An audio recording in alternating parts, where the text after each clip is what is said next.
Buddy, outstanding team effort. I want to thank our coaches for working so hard last week and the taking the next step for our team. We made some improvement. We're not there yet.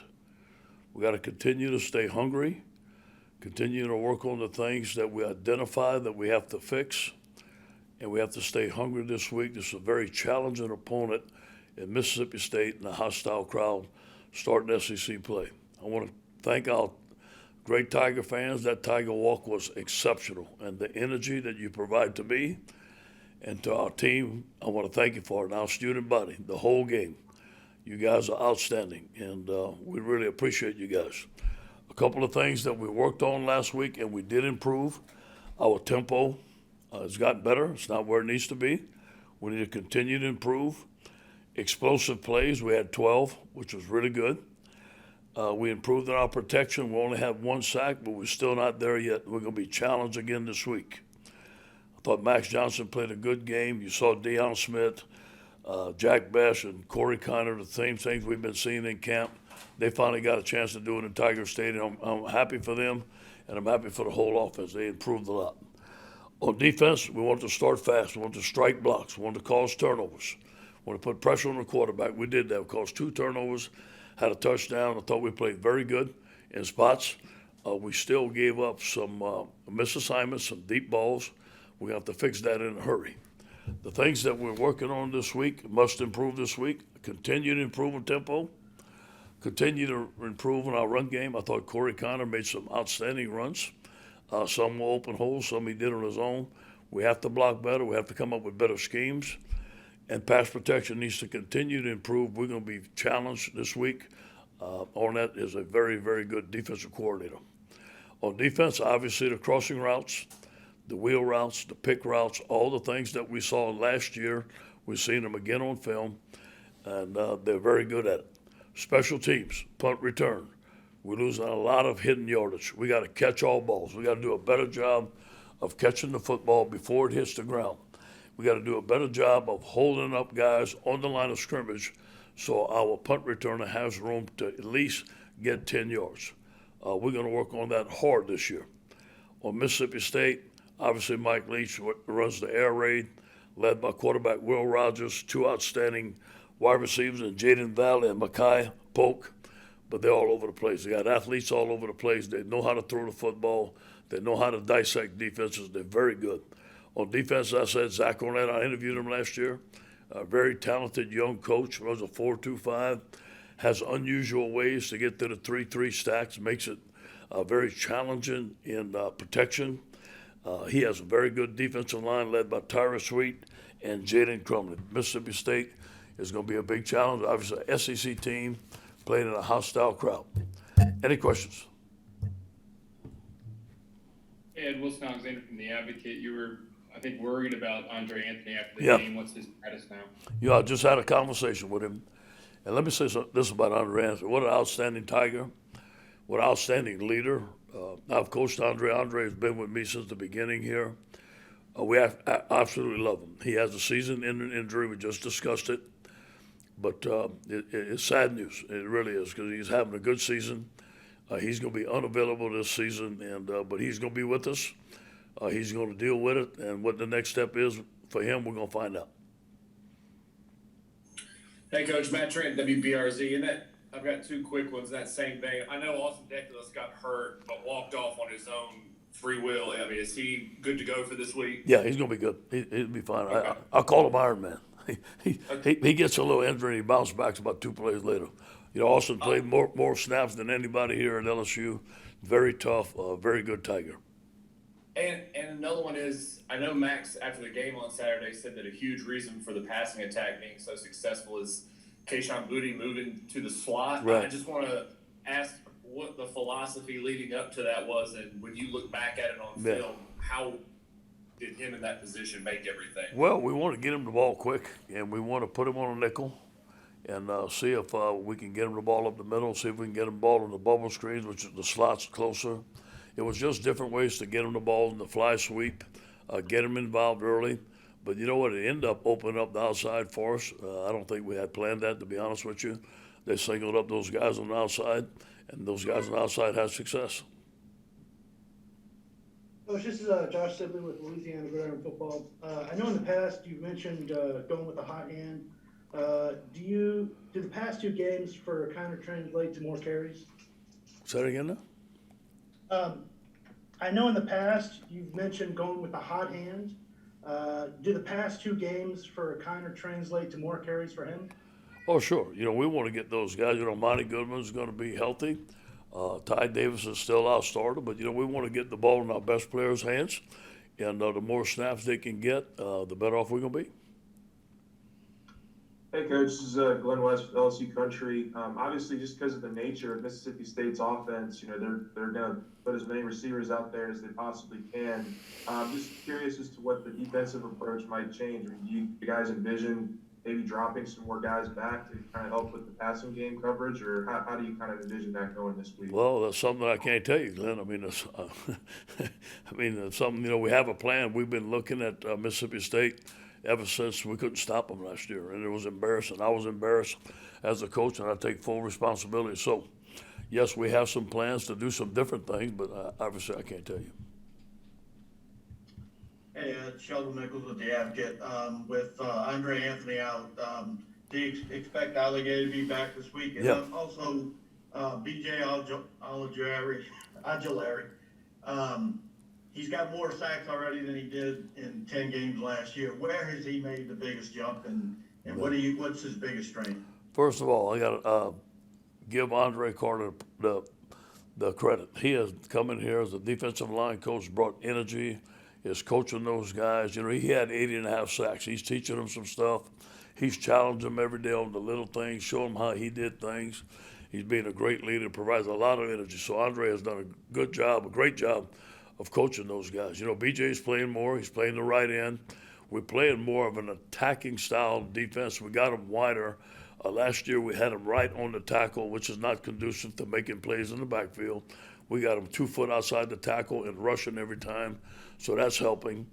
Yes, Ali Gay will be back, and then we moved Mason Smith to defensive end, so you're going to see a 3-man rotation between Mason, Ali, and BJ Ojulari. Thank you. Hey, Coach, this is Shay Dixon. One, I'm sorry if I missed this. Do you expect Jay Ward to be back? And two, how much is this game, or at least do you think is on the mind of the players who played in that game a year ago, specifically on defense? Sure. A bit of a revenge game for them. Well, you know, I don't know about a revenge game, but we have our antennas up. We know how good they are. And we know when we got in the game, but we weren't expecting to get we got burnt. I mean, we just couldn't cover, and we just didn't have the answers. So hopefully this year we do have the answers. I don't think it was our players' fault at all. They just weren't in good position. They were confused. Hopefully we fix that. And I think Jay Ward's going to play. We have to see how the week goes, but we need him. And hopefully he plays this week. We're going to need him. Thanks. Hey, Coach, well, of course, everyone's already asked about the rebounding from the 2020 loss to Mississippi State, but what have you seen specifically that gives you confidence that this game won't be like last year? Well, you know, I can't tell you that I've seen anything that gives me confidence that it won't be like last year. I'm not going to say that. My antennas are still up. We got a great week of preparation ahead. We have to get better. You know, we still have some misassignments there. We still have some busts. Crossing routes have given us a problem. We still have some guys loose in coverage. So those things need to be fixed. They're fixed in a hurry because I know they're going to find it. So do I believe that we're going to play well? Yes. Do I believe that we're going to get better? Yes, but we still have a lot of things to fix. Right, and just a second question. A lot of young guys stepped up. Not just Corey Kiner. Yeah. How much do you foresee the young receivers, stepping up and taking more snaps and possibly starting roles going forward? Yeah, we're gonna play them. We'll play them all. But, we have 9 receivers that can catch the ball, and when you go hurry up and you run more snaps, we're gonna need all these guys to play. So, it doesn't matter to me who starts. Guys are gonna get snaps. Guys are gonna play. Hopefully we can spread the ball around and everybody's happy because we do have a lot of receivers that deserve to catch the ball. Hey, Ed Daniels in New Orleans. Couple of questions, please. Do you think, I know you had a bust it looked like in coverage in the game on Saturday. do you think for the most part that you have that fixed? And two, how critical is it in this league to win that first game and get off to a good Yeah, start? it's very critical. And, we have no room for error. And I knew that going into the last game, and it's the same this game. And we're going on the road. We're playing our first SEC game. And do I believe we solved most of those problems? Yes, I do believe we have different answers. We have different defenses. But you know what? We didn't answer the first challenge. The first challenge against UCLA, we didn't play very good.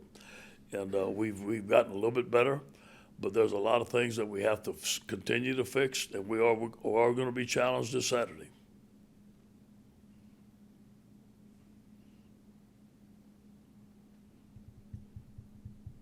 And one of those receivers, obviously Jack Bech, had a huge game. Y'all bring him in as a traditional wide receiver after shifting to tight end when that position got kind of thin. But is that position almost in what he's doing kind of fit his personality, chipping defensive ends and that kind of thing? Yeah, it does. I think Jake has done a good job of finding out what he can do. You know, Jack was one of these guys, just like Clyde Edwards-Helaire, Justin Jefferson. You know, he was a 3-star, but we all liked him. And what a great player, man! And he has the heart of a tiger, and he's going to do a lot of great things for us. He brings a lot of energy to our team. He's a winner. Hey, Coach, good morning. A couple of quick questions for you. Mississippi State is not the biggest stadium in the league, but it seems like they've done a really good job of concentrating that crowd noise and making it a tough place to play. What kind of challenges does that present for you? Yeah, you know, we're going to play music all week, and you know, they play, you know, they get those speakers really loud there. Their fans are involved. It's going to be 11 o'clock in the morning. We got to wake our guys up and get going. But, yes, it does provide a challenge. They get those cowbells going. It is one of the loudest stadiums we're going to play in. It's a game-by-game process. You're only focused on Mississippi State. But you got that 8 p.m. kickoff against Auburn in Tiger Stadium. If you do well and can come back to that, I mean, the next 2 weeks, I mean, how critical could they be to turning this thing the way you want it to go? You know, we take it in 1 week at a time. You're right. But, you know, we're zeroing in on Mississippi State. And more than Mississippi State, it's about LSU. And continue to fix LSU. There's a sense of urgency to fix us. I know we have good players. I know we have a good staff. We got to continue to put everything together to be the type of team we want to be. Hey, Coach, just, I guess, going back and looking at the film, I mean, you guys, you know, slid Mason over to defensive end after Andre's injury. I was curious what you guys thought of how he looked at that spot, and just what about his game makes him so unique to be able to move really all across the defensive line? Yeah, you know, I think Mason has a chance. If you look at a prototypical left defensive end in the NFL, he's a left defensive end. That's where most of the runs go to. And you want a big defensive end to play over a tight end. And he's very athletic to play in space. So I think he has a chance to be a dominant football player there. He shows some things that are very dominant. He's a great inside rusher. He's learning how to play outside. I think he's just scratching the surface. Yeah, and Ron Higgins, Tiger Rag. What's the next step of improvement in the evolution for Max Johnson as quarterback? You know, I do believe the hurry up, getting our guys better acquainted to do hurry up more during the game. We still not getting lined up like we want. We still had a delay of game. We didn't call the play in soon enough. He took too much time at the line of scrimmage. Understanding protections, know when to run the ball, know when to step up in the pocket. And I think the biggest thing is locating his receivers and getting rid of the ball quick. Hey, Ed, this is Michael Cobbler, Channel 2. I had 2 questions as well. You talk about the pass rush. How much of that is the secondary doing their part and maybe giving them that extra beat to get home? It all works together, no question. And we tell them, hey, take away the first choice, we got the second. And a lot of times, you know, the quarterback has not had a lot of times to throw because we have tight coverage. I think we have 2 of the best corners in America. And our coverage is improving, but we still have a ways to go. There's still some holes in there. There's still some things to fix. On the other side of the ball, you said it last week about trying to find the perfect play versus just calling a play with it. You know, maybe in the last 4 years, it seems like coordinators and coaches are more willing to, throw that 50-50 ball, maybe put the Yeah. ball at risk a little. Is that what it takes to succeed in college football and on offense this time of year? Yeah, you got to take your shots. You got to beat your one-on-ones. You got to have players to beat guys on one-on-ones. There was a lot of one-on-one shots, especially on the outside. I thought Bech threw some great balls. I thought Dionne caught some great balls. It's just a combination. But if you can do that, if you can beat your one-on-ones, you got a great shot of making some explosive plays, which we had 12 of them. Coach, you mentioned that you've got obviously the best two corners in the nation. Did you think Saturday was Derek Stingley's best tackling game? I know he Yeah. UCLA, but do you think he really bounced back Saturday? Yeah, you got to give him credit. Look, at UCLA, the first week he practiced with UCLA, he didn't tackle all camp. So, him missing a tackle was not his fault. He was put in a position that he hadn't done yet. And in order to tackle, you got to tackle. And Corey's been working with him on tackling. He's healthy. He did a tremendous job. Those tackles he made were great, but that's typical Derek Stingley. That's just a matter of practicing and tackling. Ed, the early returns on this recruiting class look very good. How good do you think it is? I really think it's our best class that we've had here. From top to bottom, they're great kids, they're great young men, outstanding players. It's very well balanced. But we're going to see. But they are showing right now it's one of the best classes we've recruited since I've been here. Coach, I had heard last week you guys only practiced outside like 4 or 5 times since like the beginning of August. Yeah. How did that factor in? I know you want to get him out there and get him sweating and get him in shape. Did that kind of play any factor in leading into the year at all? Yeah. Obviously, you think about the 2:30 games that we've had here or in the swamp at Auburn have been very hot. Obviously, I've been concerned about that. We have not been challenged yet. We haven't practiced outside like we want to practice. At the time we did practice, it was difficult on our team. So I think it's going to be pretty cool. From what I'm hearing, 11 o'clock Saturday morning, I hope it is, and 8 o'clock on Saturday night, so we should be fine.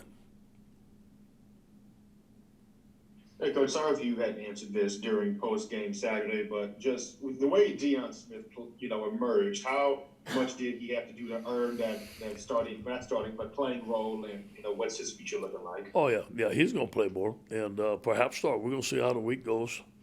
And but listen, we got a lot of guys that deserve to play, deserve to start. I think that's a day-by-day process. We do have to get him the ball more. We're not going to stop giving him the football, and he does deserve to play more. Hey, Coach, I'm kind of curious. You mentioned you're going to be playing music all week to get ready for Mississippi State. What's on the playlist for this week? Yeah, all those songs they play, all that stuff they play. We have cowbells, and nobody's going to have cowbells, but we're going to have it on the Doug does a great job. Our film guy, he backs up his little court with big speakers on it, plays it right behind the quarterback. It's kind of fun. Our guys enjoy it. Coach Chester Boucher with NBC 33 here in Baton Rouge. The warm-ups this weekend, did you feel a different energy, a different vibe from your team? Yeah, I did. Thank you for noticing that. I did. I really did. I felt it Friday night in the meeting. We had some good meetings on Friday night. I thought our coaches did a good job of getting our guys fired up. They understood that it was time for us to play LSU football, for us to play our identity. We challenged all of us. We challenged ourselves to be at our very best. And this game was about LSU. It wasn't about Central Michigan. And our guys went out and performed at a high level, but a lot higher than they did the last 2 weeks. But we still have a lot of room to go. But there was a different energy on our football team. Coach, Steve Moulton with WZZN. I appreciate the time here today. So last year, the air raid, and I'm trying to remember your exact wording of just not as prepared as you wanted to be. So tell me about preparing for the air raid since then, and of course, getting up for game week, Coach. Yeah, well, these route concepts that Mississippi State's going to give us, we've been practicing for a while. We have game planned Mississippi State in the summer. We looked at them. Now we looked at them again. We have adjusted certain things for Mississippi State, and we got to see if it works. It's going to be challenged. It's not going to be perfect, but there's no way that we can have the missed assignments that we had last year and be successful. Coach, listening to you talk, it sounds like you're getting to that good spot where you have too many players that can make plays and just It's a good problem. And you know what? We're gonna need them all. You know, as the season goes by, we're gonna need them all. And listen, I was at the University of Southern California where Reggie Bush and Matt Leinart and Lindell White was in the backfield, and everybody was happy. So we got to keep everybody happy. Everybody's going to get the ball, and it's about a team. It's not about any individual. That's why we say it's one team, one heartbeat, and everybody going. Is that a deal where the competition then really takes the team to the next level because now they want it? That's what we want. And you come to LSU, the biggest competition you should have is on that practice field. And you see it. And guys, the younger guys, we expect them to play. We tell them, the older guys understand that. We expect you to play. We expect you to compete. And a lot of them are doing it. Thank you, guys. Go Tigers.